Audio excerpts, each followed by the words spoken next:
Hey, what's going on? It's your boy BT, and I came here to talk some boxing with the thousands of True School Sports subscribers. Now, with my brethren all around the world watching this video, let's talk about something that happened a while ago, but I haven't had a chance to make a video on it. So we're gonna make a video on it now.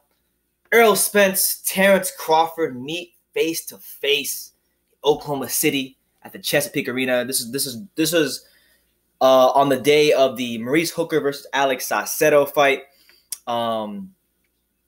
Spence was there to support Maurice Hooker, who was from Dallas as well. And Terence Crawford was there scouting Kavaluskas, who fought on the undercard, who is being looked at as a potential opponent for him in the future. So it made sense for both of them to be there on the night, and the stars to line. And they met each other, and what we saw from both of them was utter magic. It was magic from Errol Spence. It was magic from Terence Bud Crawford. Because let's call a spade a spade. Let's be real. Terence Crawford, for his entire career, has always been, at least in front of the cameras, a very quiet guy. Doesn't say much. Errol Spence, same thing. Interviewed him before. I've actually interviewed both these guys. I interviewed Terence in 2016. I interviewed Errol in 2016. Both of them are relatively quiet guys. It's they don't really, in front of the camera, they don't really talk a whole lot. But in this moment right here, what I believe we saw was these two bringing out the best in each other. Not even in the ring, but out the ring. They're bringing the best in each other. It was entertaining to watch. You had the clip on ES News where Terence calls Errol Spence fat multiple times to his face, and Errol's like, "Oh, I'm not fat," and then Terence like, "Nah, you fat, man. Like look at you." And he just told him, don't try that body shot shit with me, or I'm gonna knock you out, and there's a lot of stuff, man. And one thing I learned about Terence is, like, Terence actually reminds me of somebody that I work with at my job. He knows how to say things. He knows how to say things that aren't true and make them sound true, and it's hilarious. Like, for example, Errol Spence told Terence, he was like, "You got wowed by a Gamboa. You got hurt by a Gamboa," and Crawford's like, You got wowed by Ocampo, and he made it sound like for real, and like Spence believed what he was saying, and Spence actually starts to think like, when did I get wobbled against Ocampo? Because if you watch the Carlos Ocampo fight, the fight was one round, and Errol blasted his ass out the ring, and Terence knows that he blasted his ass out the ring, and he's just saying it just to say it, but like it gets into Errol's head, and when this is the first time that I've seen these two stand next to each other, and they don't look small. I mean, Terence don't look small next to Spence. He's not as big as Errol Spence, but he don't look small next to him.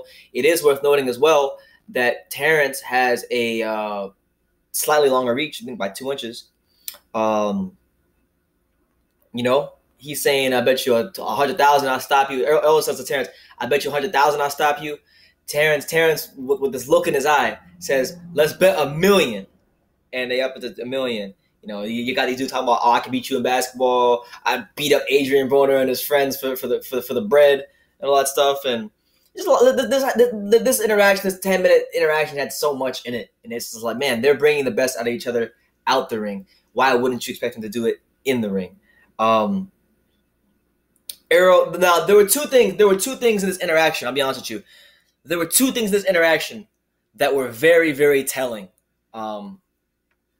On the Errol Spence side of things, okay? There was an exchange between Errol Spence and Bob Arum where Errol confronts Bob Arum about his comments that he made recently, saying that Al Heyman isn't real and all this nonsense, and Errol was talking about what Al Heyman's been telling him for his upcoming future, just his roadmap in his career. He was saying that Errol said that Al Heyman told him that his upcoming in the future are obviously he's fighting Mikey Garcia, but then after that, the likes of Sean Porter and Keith Thurman. And then when he says all that, you can hear Terence saying a really soft tone to Errol. He's like, "Oh, but he didn't mention Terence. I guess I'm going to have to call him." That like little things like that were really telling. Bob Arum would also told Errol Spence the smartest thing he could do is stay away from Terence. Terence Crawford then. And I thought, to me, this is one of the most telling moments.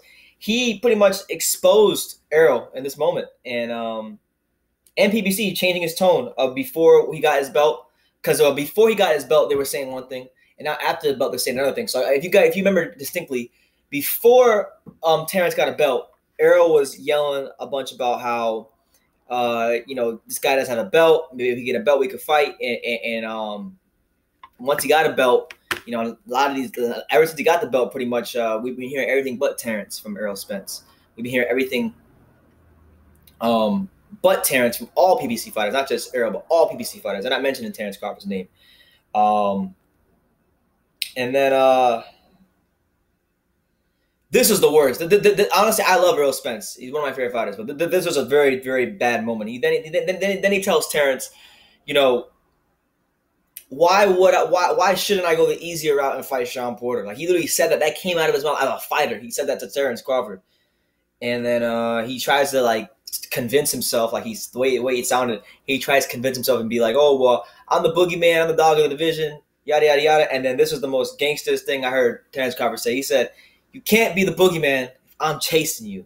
And that to me was just that was pretty epic. So I want to see this fight, man. Make the damn fight happen. I don't know. I still don't think this fight's going to happen, but I'm going to advocate for this fight to happen because this shit needs to happen while they're both in their prime.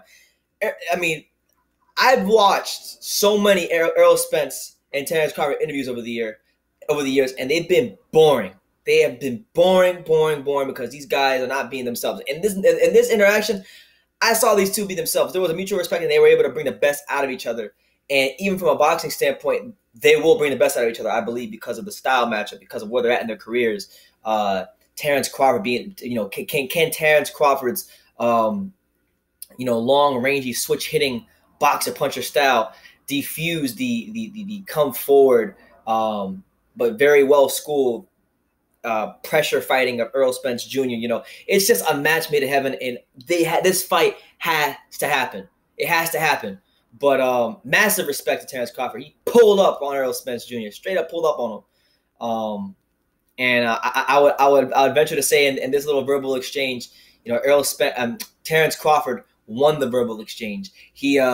He definitely in the verbal exchange got into Errol's head.